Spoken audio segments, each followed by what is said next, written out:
December 2022 Germany ரோட்டன்பர்க் ஃப்ளூடா அங்கே அமைஞ்சிருக்கிற ஒரு நபருக்கு சொந்தமான குடும்ப வீட்டுக்குள்ள ஏராளமான ஜெர்மன் காவல் அதிகாரிகள் ரொம்ப வேகமாக உள்ள நுழையிறாங்க. உள்ள போன காவல்துறையினர் எந்த கேள்வியும் கேட்காம எந்த விஷயத்தையும் பார்க்காம அந்த வீட்டில் தனியாக வாழ்ந்துட்டு இருந்த 42 வயதுடைய அர்மின் மெய்விஸ் அப்படிங்கிற நபரை கைது பண்ணிட்டு போறாங்க. அவரை கைது பண்ணும்போது அந்த அர்மின் மெய்விஸ் எந்த கேள்வியும் கேட்காம சிரிச்சுக்கிட்டே காவல்துறை அதிகாரிகளோட போறாரு. ஒரு சில காவல் அதிகாரிகள் அவரை காவல் வாகனத்தில் ஏற்ற முயற்சி பண்றாங்க. மற்ற சில காவல் அதிகாரிகள் வீட்டுக்குள்ள தேடுறாங்க. அப்படி அந்த காவல் அதிகாரிகள் தேடும்போது பார்த்த காட்சிகள், குளிர்சாதன பெட்டிக்குள்ள ஒரு மனிதனோட எச்சங்கள் இருந்திருக்கு. அதுவும் பாதி அளவு தான் இருந்திருக்கு. மீதி அளவு என்ன ஆச்சுன்னு காவல் அதிகாரிகளுக்கு தெரியல. அது கூடவே ஒரு கேமரா இருந்திருக்கு, ஒரு ஃபுல் லென்த் வீடியோவும் இருந்திருக்கு. காவல்துறையினர் அதையும் கொண்டு போகிறாங்க. அவரை கைது பண்ணி விசாரிக்க ஆரம்பிக்கிறாங்க. அவர் சொன்ன விஷயங்கள் அந்த வருடத்தில் ஜெர்மனியவே பயங்கரமாக உலுக்கி போட்டுச்சுன்னு சொல்லலாம். அதை விட மோசமான விஷயம் அவர் பதிவு பண்ணியிருந்த அந்த வீடியோ தான். அதை பார்த்த காவல் அதிகாரிகள் பல பேர் மயக்கம் போட்டு விழுகிற அளவுக்கு விஷயங்கள் இருந்திருக்கு. ஜெர்மனியவே பதட்டத்துக்குள்ளாக்குன அந்த நபரோட ஒரு முக்கியமான வழக்கை பற்றி தான் பார்க்க போகிறோம். அந்த வழக்கு எப்படி வெளிச்சத்துக்கு வந்தது, அவர் காவல்துறையினரே மயங்கி விழுகிற அளவுக்கு சொன்ன விஷயங்கள் என்ன, இதை பற்றி தான் இந்த காணொலி இருக்க போது பயங்கர இன்ட்ரெஸ்டிங்காக இருக்கும். வீடியோக்குள்ளே போயிடலாம்.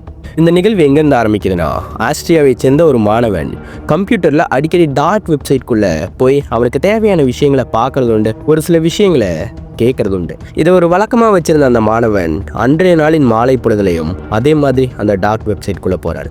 போன அவருக்கு ஏதாவது இன்ட்ரெஸ்டிங்கான ஏதாவது தளம் கிடைக்குமான்னு பார்க்குறாரு. அப்படி பார்க்கும் பொழுது கேனிபல் கெஃபே அப்படின்னு பெயர் வைக்கப்பட்ட ஒரு தளம் ரொம்ப இன்ட்ரெஸ்டிங்கானதே இருக்குன்னு சொல்லிட்டு அதுக்குள்ளே போகிறாரு. காரணம் என்னன்னா, கேனிபல் அப்படின்னா மனிதர்களை சாப்பிட்ற இல்லைன்னா மனிதர்களை உணவாக்குற விஷயம். அப்படி ஒரு பேர் வைக்கப்பட்ட கெஃபே இருக்கா அப்படின்னு சொல்லிட்டு அந்த கெஃபேல யாராவது இருக்காங்களான்னு பேச போறாரு. அப்படி ஒரு கெஃபே உண்மையிலேயே இருக்கான்னு தெரிஞ்சுக்கிறதுக்காக அந்த தளத்துக்குள்ள போறாரு. அந்த தளத்துக்குள்ள போனா ஒருத்தருக்கு ஒருத்தர் பேசிக்கிற மாதிரி இருக்கு. இவரும் சாதாரணமா ஒரு குறுஞ்செய்தியை தட்டி விடுறாரு. கொஞ்ச நேரம் காத்திருக்காரு, அதற்கு எந்த பதிலும் வரல. சிறிது நேரம் கழிச்சு அந்த தளத்துல இருந்து மற்றொரு நபர் பேச ஆரம்பிக்கிறாரு. அப்படி பேசும்பொழுதுதான் தெரியுது, அங்க பேசிட்டு இருக்க நபர் தான் அந்த தளத்தோட உரிமையாளர் அப்படின்னும் அந்த கேனிபல் கெஃபே உண்மையிலேயே இருக்கு அப்படின்னும் அது இன்னும் இயங்கிட்டு தான் இருக்கு அப்படிங்கிற விஷயத்தையும் அந்த மாணவர்கிட்ட சொல்றாரு. இதை கேட்ட அந்த மாணவன் சற்று பயந்து போயிடுறாரு. ஏன்னா கேனிபல்னா நான் ஆரம்பத்திலே சொன்ன மாதிரி மனிதர்களை உணவாக்குற விஷயம் அப்படின்னா இந்நேரம் காவல்துறையினருக்கு இந்த விஷயம் தெரிஞ்சிருக்கணும். அப்படி இல்லைன்னா உள்ளூர் மக்களாவது இந்த விஷயத்த காவல்துறையினர்கிட்ட சொல்லியிருக்கணும். ஒருவேளை அவர் பொய் சொல்றாரா அப்படிங்கிறத சோதிக்கிறதுக்காக ஏராளமான கேள்விகளை கேட்டுட்டு இருக்காரு. ஆனால் அந்த நபர் சொல்ற பதில்கள் அந்த மாணவருக்கு பயத்தை உண்டு பண்ணுது. அந்த கேனிபல் கெஃபே அப்படிங்கிற விஷயம் உண்மையிலேயே இருக்குன்னு அவர் உணர வைக்குது. பயந்து போன அவர் உடனே பக்கத்தில் உள்ள காவல் நிலையத்துக்கு இந்த தகவலை தெரிவிக்கிறாரு. இந்த தகவல் எல்லாத்தையும் வாங்கின காவல்துறையினர் அந்த கேனிபல் கெஃபே அப்படிங்கிற தளத்துக்குள்ள போய் அதை பற்றின தகவல்களை திரட்ட ஆரம்பிக்கிறாங்க. அப்படி பார்க்கும் பொழுதுதான் அது எங்க இயங்கிட்டு இருக்கு, அந்த நபர் எங்க இருந்து குறுஞ்செய்தி அனுப்பிட்டு இருக்காரு அப்படிங்கிற விஷயத்தை கண்டுபிடிச்சு ஃப்ளூடால அமைஞ்சிருக்க ரோட்டன்பர்க் அப்படிங்கிற ஒரு இடத்துக்கு காவல்துறையினர் போறாங்க. அங்க போனா ஒரு குடும்பத்துக்கு சொந்தமான ஒரு வீடு இருந்திருக்கு. ஒரு தோட்டத்துக்குள்ள அமைஞ்சிருக்கிற வீடு. காவல்துறையினர் அங்கே போய் பார்க்குறாங்க. அந்த வீடு ரொம்ப மோசமாக இருக்குது, சுத்தமாகவும் இல்லை. அந்த வீட்டுக்குள்ளே ஒரே ஒரு நபர் தான் இருக்கார். நான் ஆரம்பத்தில் சொன்ன மாதிரியே அவரை கைது பண்ணிட்டு போகிறாங்க. வீட்டில் இருந்த மிச்சங்களையும் காவல்துறையினர் பார்க்குறாங்க. அந்த வீடியோ ரெக்கார்டரையும் எடுத்துகிட்டு போன காவல்துறையினர் அவரை கைது பண்ணி விசாரிக்க ஆரம்பிக்கிறாங்க. அவர்கிட்ட விசாரணையை மேற்கொள்றதுக்கு முன்னாடி காவல்துறையினர் அந்த வீடியோவில் என்ன இருக்குது அப்படின்னு பார்க்குறாங்க. கிட்டத்தட்ட 4 மணி நேரத்துக்கும் அதிகமான நீளத்தில் அந்த வீடியோ பதிவு செய்யப்பட்டிருக்கு. அந்த வீடியோவில் உள்ள விஷயங்களை பார்த்த காவல்துறையினர் அதிர்ந்து போயிடுறாங்க. அதை பார்த்து முடித்த பிறகு இதெல்லாம் உண்மைதானா இல்லை ஏதாவது கதைக்காக இவங்க எடுத்ததா அப்படிங்கிறத உறுதி பண்ணுறதுக்காக அந்த அர்மின் மெய்விஸ் கிட்ட காவல்துறையினர் விசாரணை மேற்கொள்கிறாங்க. அப்படி பேசும் பொழுது அவர் எந்தவித தயக்கமும் இல்லாமல் எந்தவித யோசனையும் இல்லாமல் நடந்த விஷயங்களை சொல்ல ஆரம்பிக்கிறாரு. 1961 டிசம்பர் 1 ஜெர்மனியில் இருக்க அவங்களுடைய தாய்க்கு சொந்தமான ஒரு தோட்ட வீட்டில் அந்த மெய்விஸ் பிறந்திருக்காரு. அவருடைய தந்தை அவருடைய தாயின்னு ரொம்ப சந்தோஷமான ஒரு சாதாரணமான வாழ்க்கையை தான் அங்கே வாழ்ந்துட்டு இருந்திருக்காங்க. ஆனால் ஒரு கட்டத்தில் எந்த காரணமும் சொல்லாமல் அந்த மெய்விஸோட தந்தை அவங்க எல்லாரையும் விட்டுட்டு போயிருந்திருக்காரு. அதன் பிறகு அந்த மெய்விஸோட தாய் தான் ஒரு சிங்கிள் மதராக இருந்து அந்த மெய்விஸை படிக்க வச்சுருக்காங்க. கம்ப்யூட்டர் டெக்னீஷியன் படித்த அவர் மிலிட்ரியில் ஒரு சிறிது காலத்துக்கு வேலை செஞ்சுட்டு இருந்திருக்காரு. அந்த மிலிட்ரியில் சேர்ந்தது தான் அவரோட எண்ணத்தையும் அவரோட கேள்விகளையும் மாத்துச்சுன்னே சொல்லலாம். அந்த மிலிட்ரியில் வேலை செஞ்சுட்டு இருக்கும்போது அவருக்கு பல கேள்விகள் எழ ஆரம்பிக்குது. மனிதர்களோட உடல் உறுப்பு எப்படி இருக்கும், அந்த உடல் உறுப்பு எந்த மாதிரி இயங்கிட்டு இருக்கு, அதாவது மனிதனோட உள்ளுறுப்புகள் அது எந்த மாதிரி இயங்கிட்டு இருக்கு, அது சாப்பிட்டா நல்லா இருக்குமா, சமைச்சு சாப்பிட்டா நல்லா இருக்குமா, இல்லை சமைக்காமல் சாப்பிட்டா நல்லா இருக்குமா, இப்படிங்கிற பல கேள்விகள் அவருக்குள்ள எழுந்துக்கிட்டே இருக்கு. அவர் ஒரு சிறிய கால அளவில் தான் மிலிட்ரியில் வேலை செஞ்சுட்டு இருந்திருக்காரு. அதன் பிறகு அவர் மீண்டும் வீடு திரும்பி இருக்காரு. அவர் கூட இருந்த அவருடைய தாயும் இறந்து போயிட்டாங்க. அவருக்கு பல வருடங்களா இந்த கேள்வி இருந்தது இல்லையா. அவரோட 40வது வயசுல இந்த கேள்விகளை நிறைவேற்றுற மாதிரியான ஒரு விஷயம் அவருக்கு கிடைக்க ஆரம்பிக்குது. இந்த விஷயங்கள் எல்லாம் நம்ம எப்படியா தெரிஞ்சுக்கிட்டே ஆகணும்னு நினைச்ச அந்த மெய்வீஸ் டார்க் வெப்னு சொல்லப்படுற வலைத்தளத்தில் அவருக்குன்னு ஒரு வலைதளத்தை உருவாக்குறாரு. கேனிபல் கெஃபே அப்படின்னு பெயர் வைக்கப்பட்ட அந்த வலைதளத்தில் ஒரு முக்கியமான மெசேஜை போடுறாரு. அது என்ன மெசேஜ்னா, எனக்கு ஒரு நபர் தேவைப்படுறாரு, அந்த நபர் கூட கொஞ்ச நேரம் நான் உணவு சாப்பிடணும், அதன் பிறகு அந்த நபரோட ப்ரைவேட் பார்ட்டை நான் வெட்டி சாப்பிடணும்னு சொல்லியிருக்காரு. விருப்பம் இருக்கவங்க எனக்கு மெசேஜ் பண்ணுங்கன்னு சொல்லியிருக்காரு. சட்ட நேரத்துக்கு யாருமே முன் வரலை. ஒரு 2 மணி நேரம் கழிச்சு பர்ன் ஜோர்ஜன் பிராண்டிஸ் அப்படிங்கிற 43 வயது நபர் அவருக்கு ரிப்ளை பண்ணுறாரு. அவர் எனக்கு இதில் விருப்பம் இருக்குது, நான் உங்களுக்கு உதவி பண்ணுறேன் அப்படின்னு அவரும் ரிப்ளை பண்ணியிருக்காரு. இதை பார்த்து அந்த மெய்வீஸுக்கு ரொம்ப சந்தோஷமாக இருக்குது.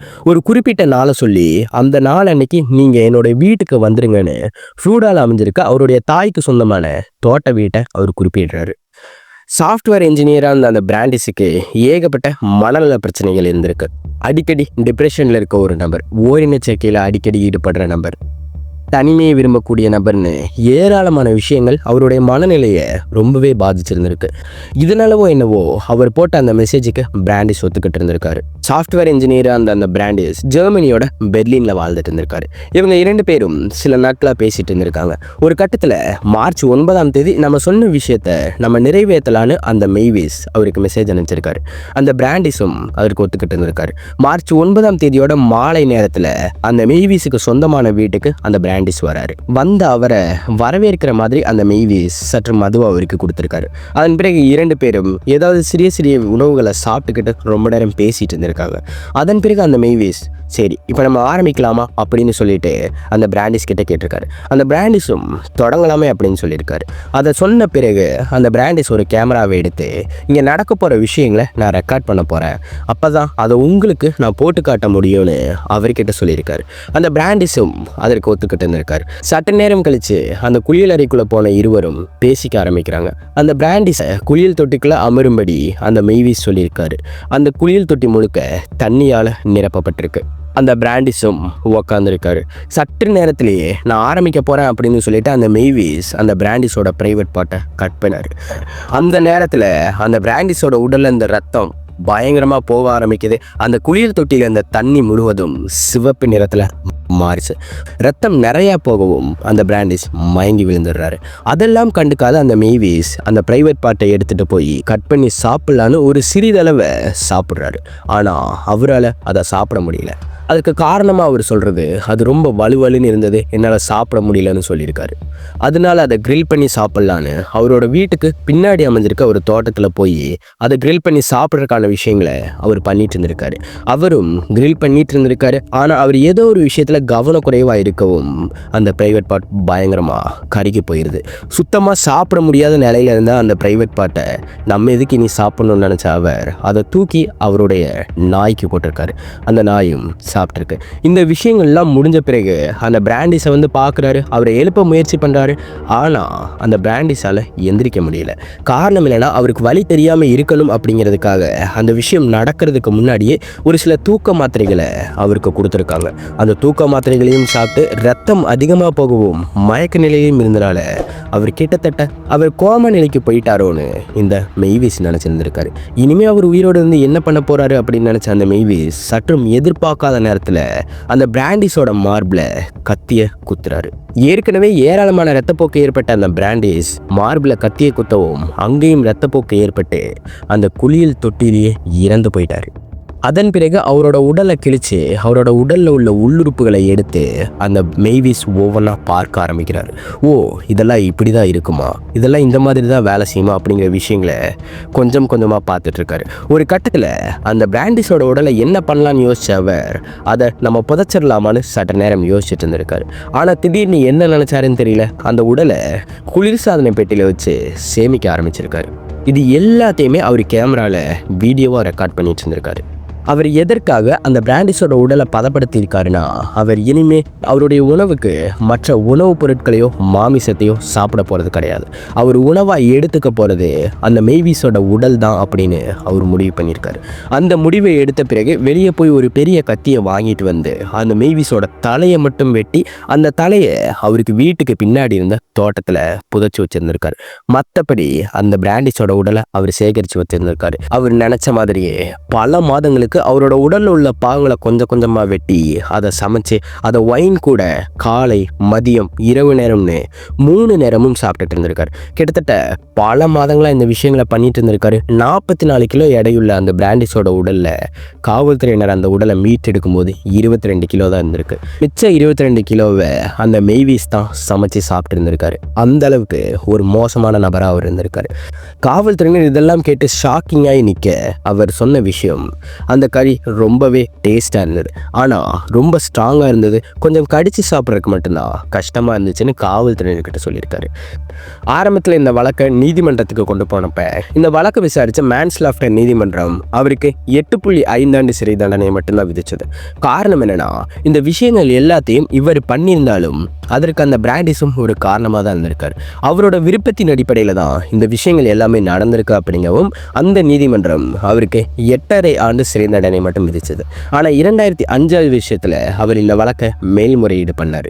இந்த வழக்கு விசாரித்த நீதிமன்றம் 2006 விஷயத்தில் அவருக்கு ஒரு தண்டனை கொடுக்குது. அவருக்கு ஆயுள் தண்டனையை அந்த நீதிபதி சொன்னார்.